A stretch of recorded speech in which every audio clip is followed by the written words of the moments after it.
Hello, yeah, thanks, Sandra. So I'm the politics editor and I'll be moderating today. I'm also a member of our Diversity, Equity, and Inclusion Committee. So thank you all for coming to our second community chat. The topic of discussion today is going to be making the media more accessible. I know that October is Disability Awareness Month, so we're really happy that you two could join us today. So do you want to start out by maybe just introducing yourselves and telling us a little bit about your experience in the industry? Sure. Becky, do you want to go first? Do you want me to? You can go first. Kick us off. How's it going, Becky? And Good. It's great to be here. yeah, thank you guys so much for having us. I'm actually pretty close to Iowa right now. I'm in Indianapolis, Indiana. So I'm pretty close by. But my background is, well, both of us are little people, Becky and myself. But I'm an actor, comedian, and producer. That's why I'm in Indianapolis. I'm doing drive-in movie theater tours around the country with comedian Nate Bargatze. But my background is I've been an artist that's, I've been in over 40 TV shows and movies, The Sopranos, Boardwalk Empire, Drop Dead Diva, The Good Doctor. But a lot of my work has come from me writing, producing, creating my own content. And so ultimately by me producing, that's led to a lot of opportunities. So about 8 years ago, I came up with a competition called the Disability Film Challenge to try to create more opportunities for other people with disabilities. And so now I've partnered with Easter Seals, which is the nation's largest disability services organization, or the Easter Seals Disability Film Challenge. We've had hundreds of films created. I get to work with amazing people all over the world and really in the US, including Becky, who has always been so supportive. Thank you. So Nick is always a tough act to follow, but I'll try my best. I've always been passionate about working behind the scenes in the entertainment industry and just trying to facilitate change when it comes to employment for people with disabilities behind the scenes. And it's been a great partnership with Nick over the years. One of the reasons why I think we're both very passionate about this work is, as people with dwarfism, there are only 30,000 of us in the US. So if someone sees someone like us in the media, it's going to affect how they treat us in everyday life and society. And that's why the Easter Seals Disability Film Challenge is huge. And it's really bringing talent with disabilities in front of and behind the scenes to the forefront and showing that people do have talent and they can be in films and TV.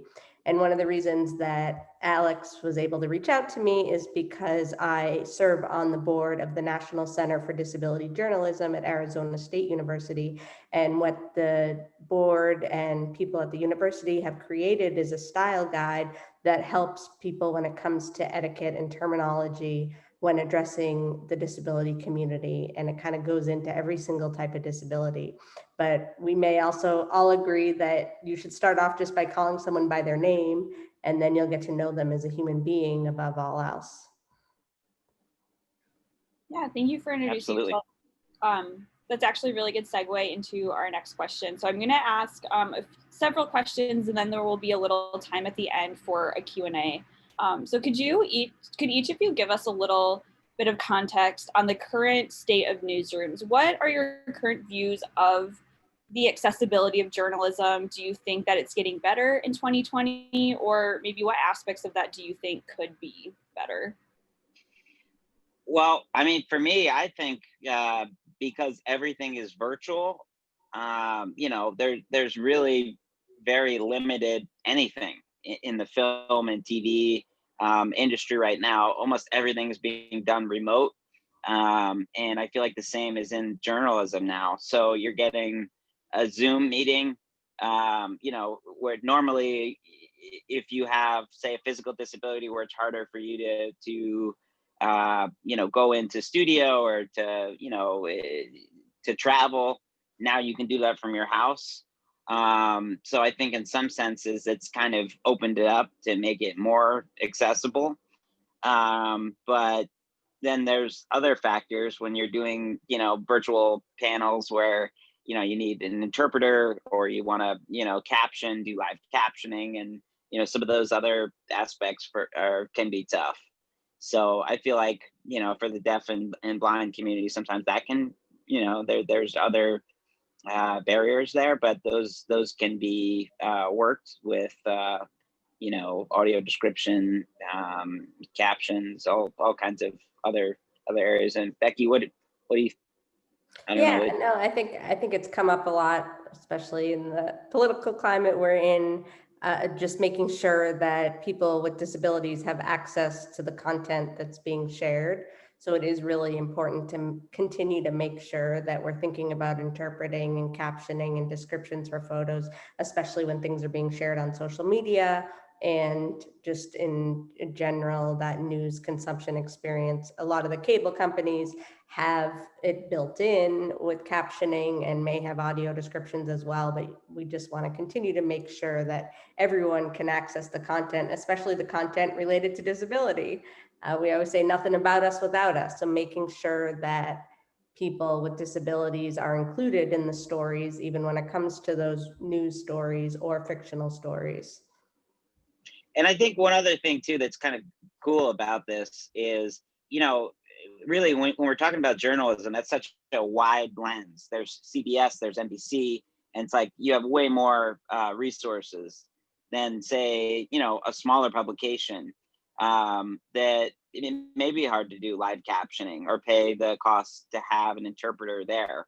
But now, because most of these things are happening, at least for me, I've been doing a lot of, Zooms and press events. Well, a lot of times we're doing a pre-taping. And so when you pre-tape something in a Zoom, there's all these companies, Rev.com, 3Play Media, that will actually caption, and it's a lot cheaper to caption something that's already done if you have the time to do it. It's $1 a minute to caption your content. And there's other, areas that it gets cheaper. So I think in some senses that is actually the kind of new normal that we're in right now actually makes it easier to be accessible.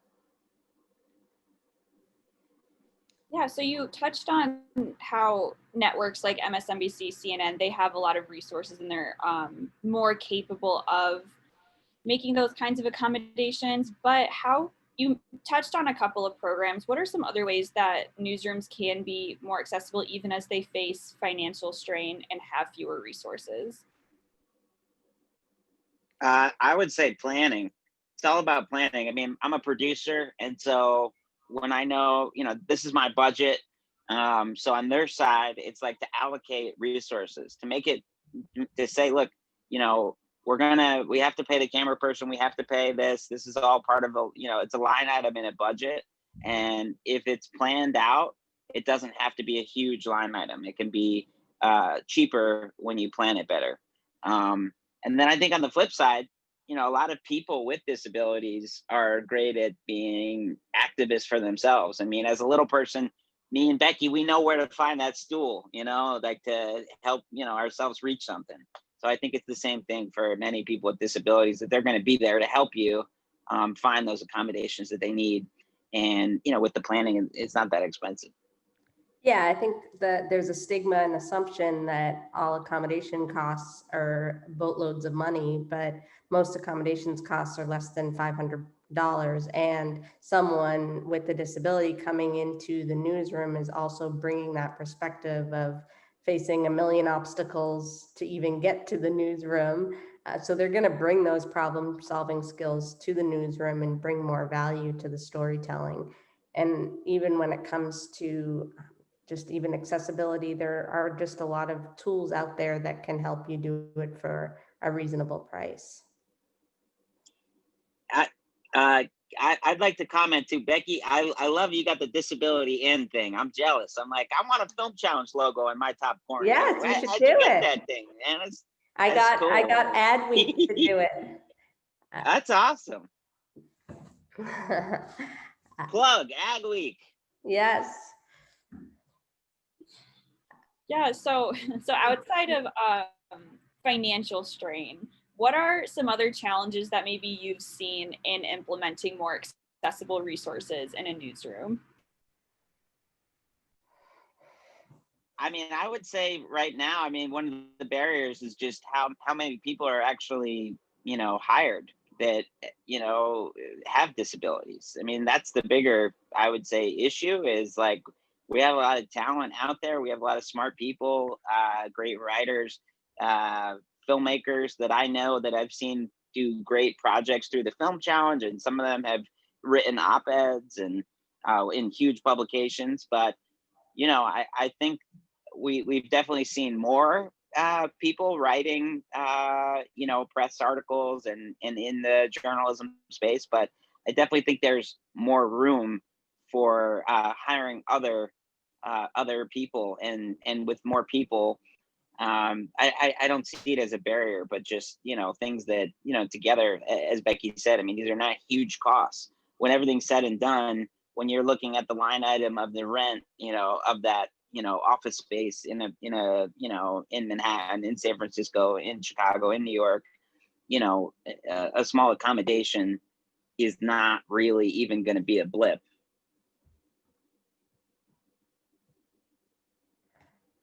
I would also say if there's a possibility to display disability so more people can see themselves represented, I think it's very easy probably to have a wheelchair user news anchor be behind a desk and you won't even see that they're a wheelchair user.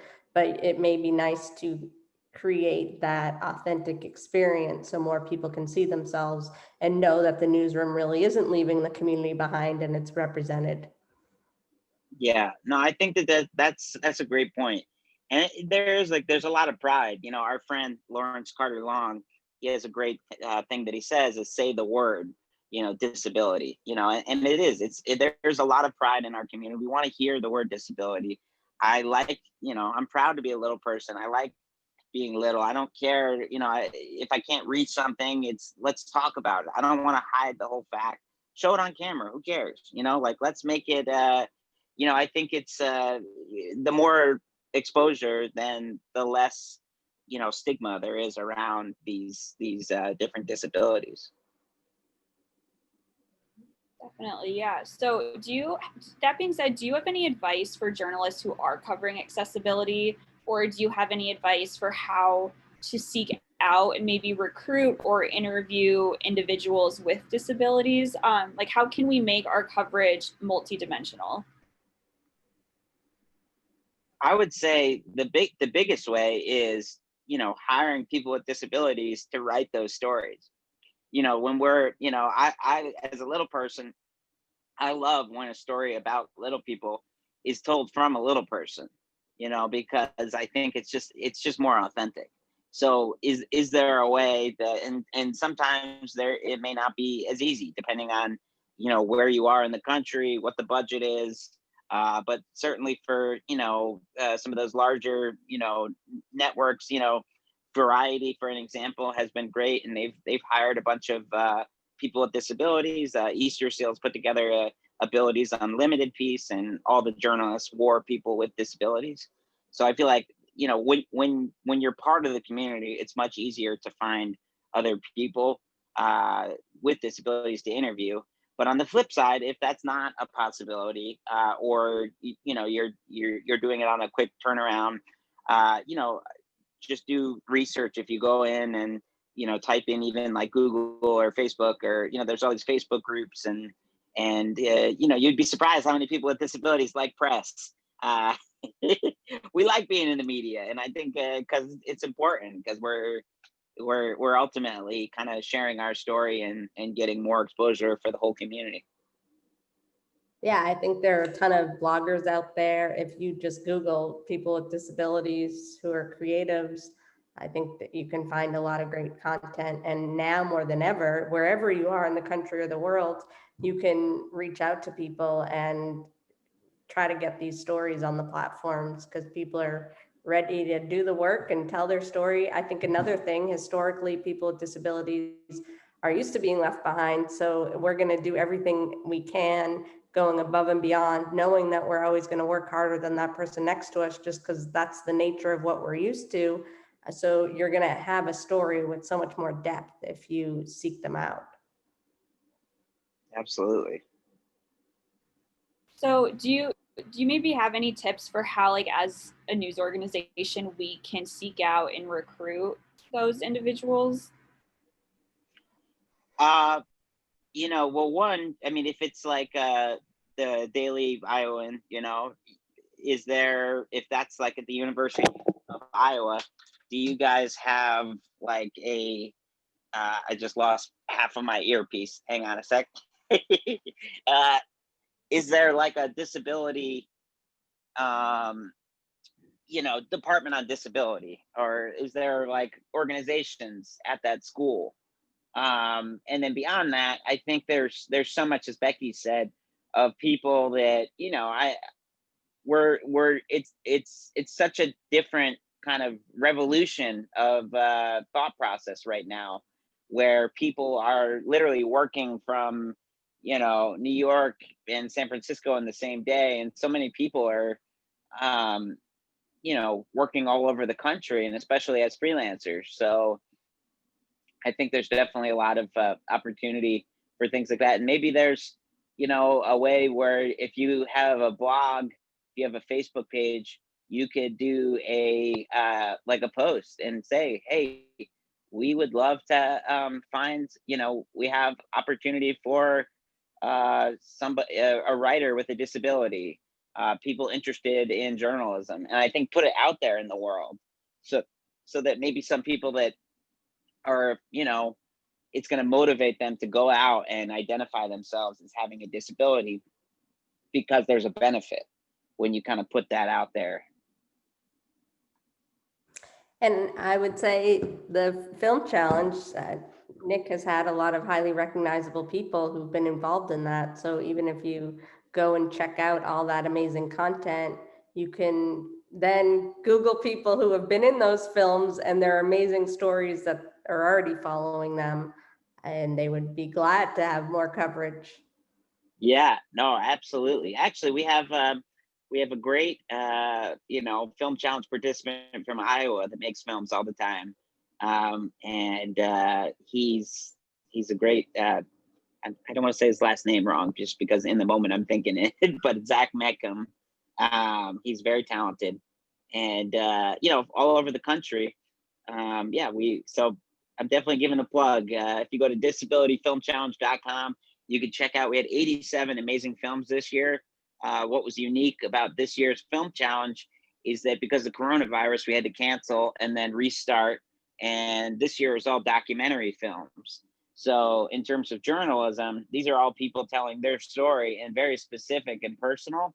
So, these are all technically 87, different documentarian kind of op-ed type stories that you could, that there may be a story that fits around a certain disability or somebody's life or their employment that, motivates somebody with in the journalism space to write a story about that.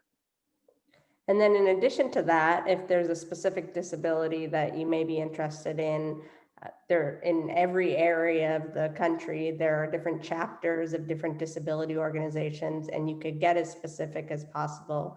I think a lot of organizations are used to media reaching out and wanting to tell their story, and they would be very happy to have that platform. Yes. Little People of America, shout out. Becky and I, we know the chapters all over the country. You're like, hey, we're in Chicago. Let's reach out to the Chicago LPA. And I know we talked about how it's Disability Employment Awareness Month, but it's also Dwarfism Awareness Month. So everyone's excited to share their stories. And I think every month of the year, I'm sure you could find some disability to share a story about. But I think it's also important to make sure these stories are told outside of these specific months. So that would be going above and beyond. Absolutely. So what are some tactful ways to showcase people's disabilities? Like, how can you frame those stories in a way that make them feel comfortable?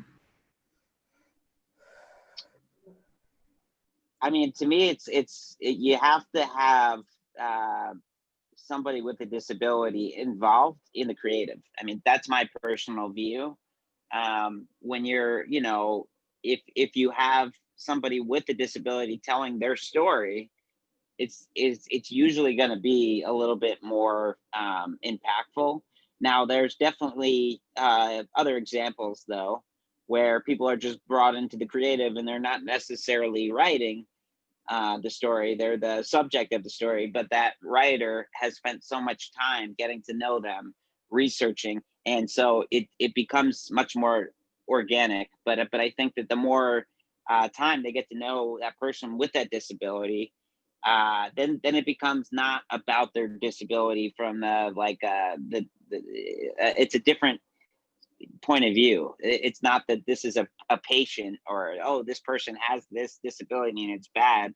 They realize in many senses that, oh, this is like, that's just a layer of that person, that they have all these other things to offer to the world, as you know, as whatever their profession is or interest is, or whatever their family life is, whatever's interesting beyond the disability about the story. It's easier when it's coming from that person's, like, community. Say if I'm writing an article about, Becky, it's just going to be easier because I know what it's like to be a little person. Yeah, I always go back to like what I said earlier about how there are only 30,000 people like Nick and myself in the country. So if someone sees a negative portrayal of us and then they try to create content around their only knowledge of us through that negative portrayal, it's going to affect how people like us consume that content and trust the creator. We're not going to trust the creator because they're not using their best judgment and they didn't consult anyone with that lived experience. They were just going off of something they may have seen, whether it was accurate or not. So I think it's very important to go to the source. If you're thinking about a specific disability, go to those organizations and make sure that you're including all elements of the story. And I think people get very caught up on like little person, big message, and like they try to have like slogans for titles. And those are things you may want to run by people too, because I try to steer people away from that because I don't want it to just be about that, even though they think it's a catchy slogan. I mean, that's so hard. The marketing it could really change, something which is just such a great story, or such a great, important TV show or movie or film. And people are like, but we need to make it about like, wheel me, wheel into my heart or something, and you're like, no, just make it whatever. It doesn't have to be about that. But that is a great point. Yeah, so with that, I do want to open it up to a Q&A. You can just unmute your mic to ask a question, or if you would rather, you can raise your hand and I can call on you.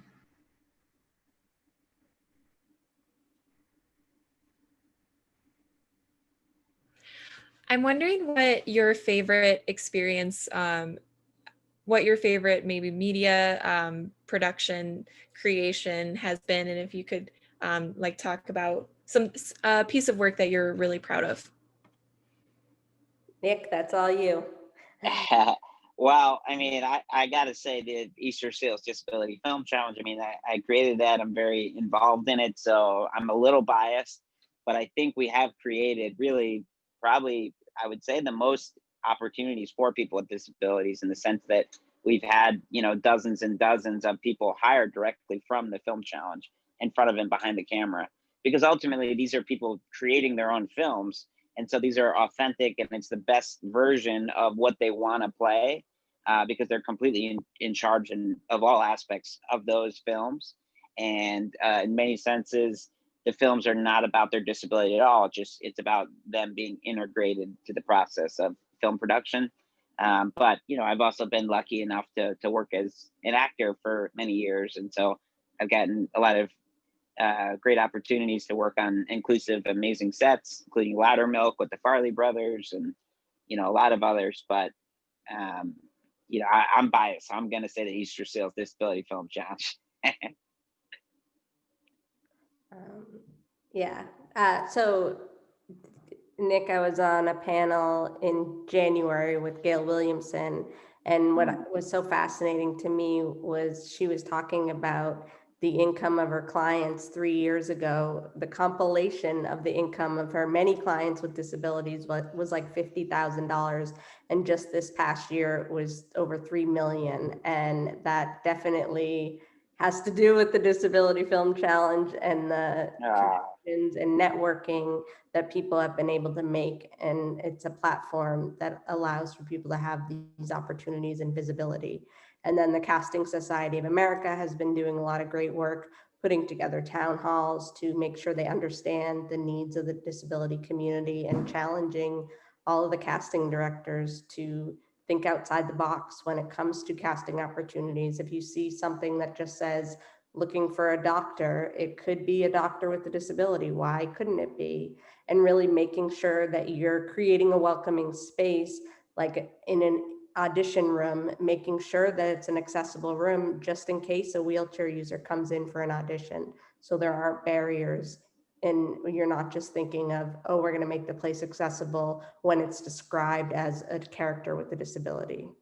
And unfortunately, we still have a long way to go, because I think it was it the GLAD report that said only like 3% of roles in Hollywood portray disability. And of those 3%, 85% of them are played by people without disabilities. So we're making some progress, but we still have a lot of work to do, because we need people to realize the potential of this talented group. Amen.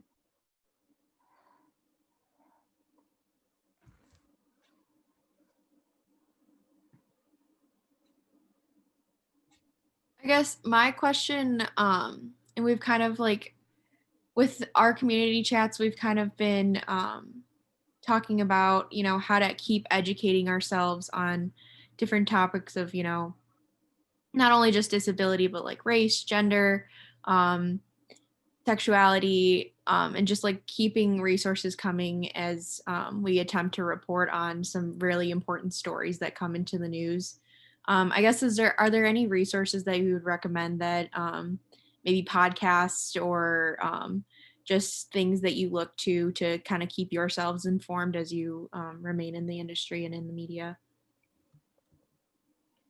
I feel like, you know, for me, I know so many people with disabilities. So like my timeline on Twitter and Facebook keeps me where like, I'll know if something happened, if somebody is like, you know, hired that doesn't have a disability for a TV show. I'm like, I got 60 people that I know of that are angry about it. So like, I'll know that from an organic point. But I think, you know, to touch on that, there's so many great people to follow on like if you were to type in Google like disability op-eds, you know, they're usually written by people with disabilities. And if you know, find any of those people, Lawrence Carter Long, who I mentioned earlier, Alice Wong, you know, there's a lot of different people with disabilities that are really great, and they're on Twitter. If you follow them, if you're on Twitter or other platforms, that's a great way to kind of see what's happening and to stay engaged. You know, Becky certainly does so much great work with Disability In, which is really there to kind of be there as a resource that help employ more people with disabilities, but certainly has a lot of access to some of those, like, you know, data and, you know, information beyond that. We have a lot. If you go to disabilityfilmchallenge.com, also Easter Sales is kind of collecting data and, you know, best practices and things like that. But the main thing is to really try to be embedded in the community as much as you can, if something you're interested in. And that way you're going to see people, you know, really kind of saying what they feel, and have your kind of fingers in the pulse.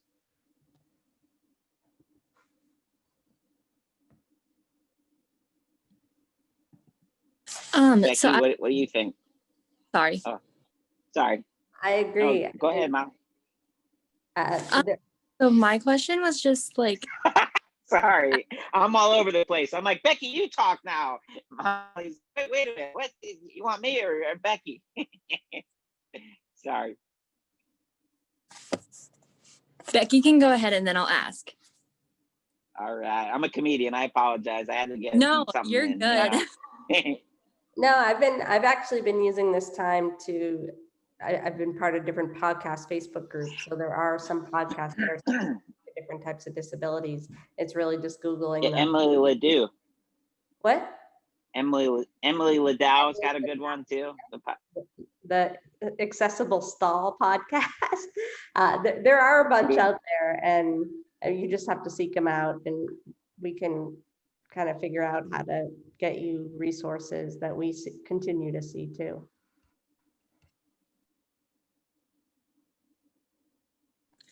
Okay, so my question is about, as a person who doesn't necessarily have the same connection as you guys, like I don't have a disability, and unfortunately we don't get taught very much about that. It's a lot of self-taught or taught by someone who does.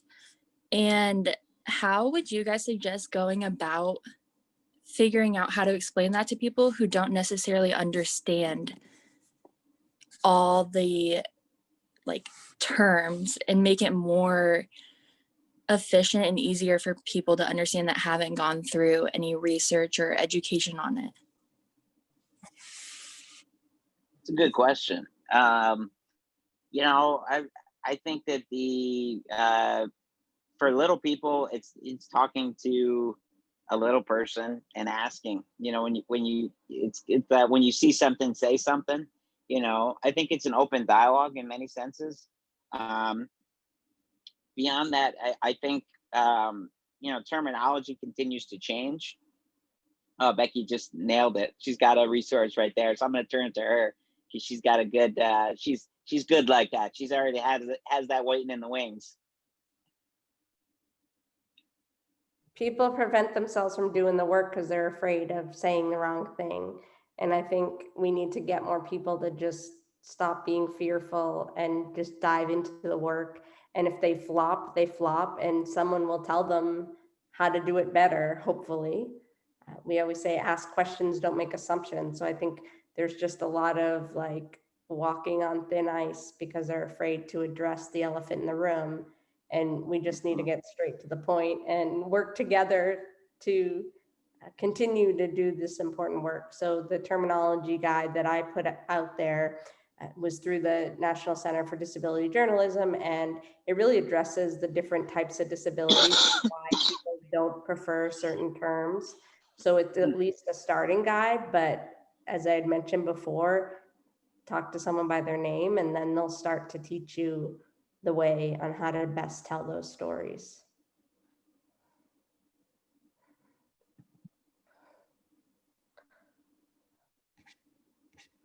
I have a question for each of you.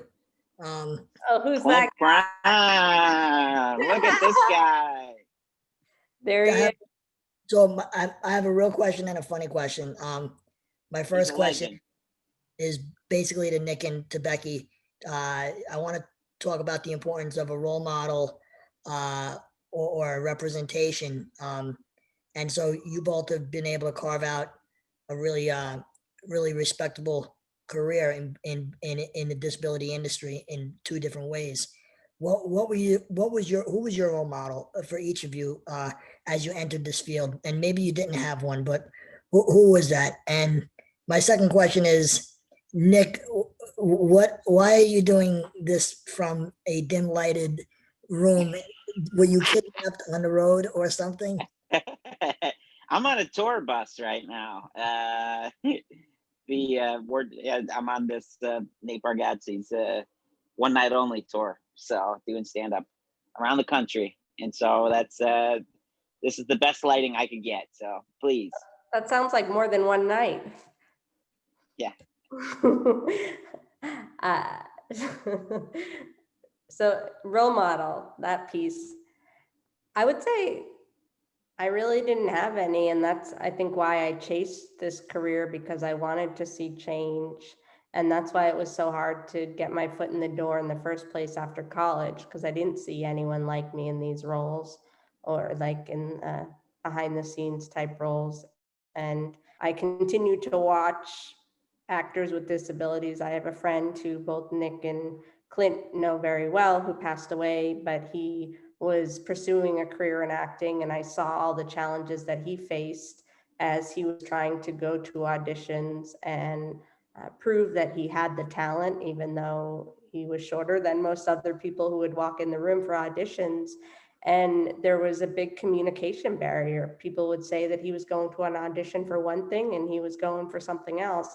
And I just continued to get motivated to work harder in this space to try to prevent that from happening to people in the future. And I think the passion we all have is to be that role model for the next generation, since we didn't really see many for ourselves growing up. And I know we have some people in the history who Nick may talk about of who his role models are, but I think my biggest thing was I couldn't find it, so I just chased after something that I wanted to change.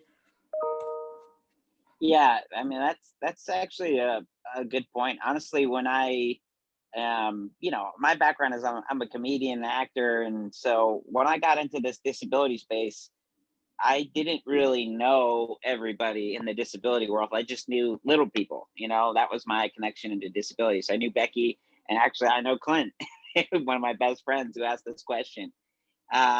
So when I got into this world, I was, you know, in many senses, my role model was kind of the school of hard knocks, you know, in the sense that I had been in the business for a long time. I had a lot of barriers I had to, you know, climb, and I did a lot on my own. So I didn't really have a lot of mentors in the disability space when I started. And then as I began to kind of the disability film challenge took off, and then I got associated with Easter Seals, and I started to speak on panels, and then I got to, you know, meet and know all these people that I consider mentors now, you know, and Jerry Jewell and Danny Woodburn and all these other, you know, people with disabilities that have been doing the work for a long time, because there really are so many people with disabilities that have been, you know, Judy Human and, you know, Lawrence Carter Long, and these people have been really in this space and fighting for so long to create opportunities and to make the world more inclusive.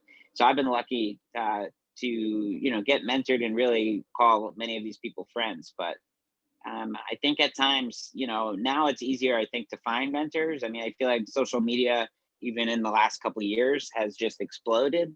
And so now people are out there more, and you can see them on YouTube or, you know, doing a talk, and you know, people are easier to get a hold of.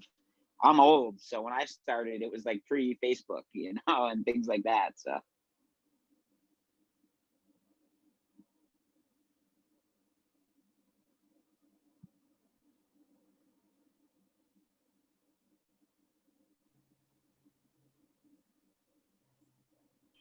Becky, you touched on this a little bit. Do you guys want to maybe talk about what drove you to media? Like, what was it about media, filmmaking, journalism, those kinds of things that made you want to pursue this career? For me, it was like, it just was something that I had to do. Like I just fell in love with it. You know, and I think the impact on what it has on the greater population and destigmatizing disability was a great result. But of the work I do and of what, you know, what I decided to do. But in reality, it was a lot of it was just like I just love to perform and I love to create. So a lot of it was like more driven by me, just, you know, my desire to create, you know, work, and, you know, to just do what I love to do. And then, you know, beyond that, that's yeah, I think it helps and does other things. But for me, the inspiration was really, you know, because it was something that like I had to do. It wasn't that I wanted to. I was like, it's like a drug.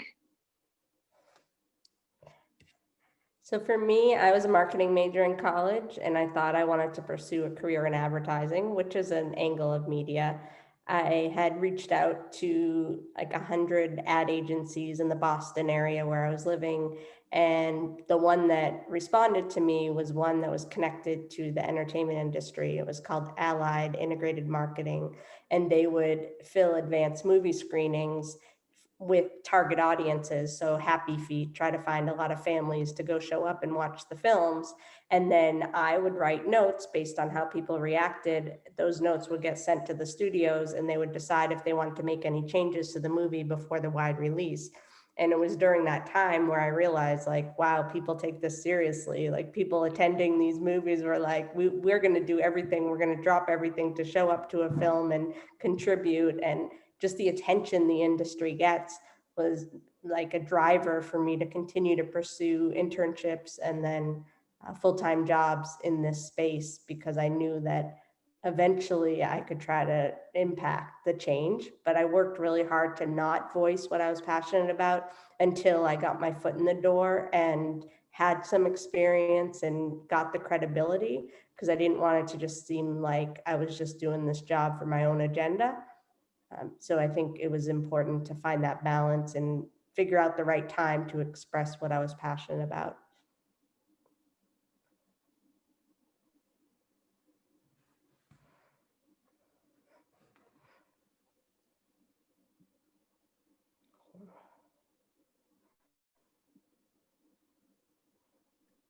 You mentioned that you reached out to 100 ad agencies. I know a lot of us are in our job and internship search. This is a little off topic, but kind of on the same track. Do you have any advice just for job searching or networking or anything like that?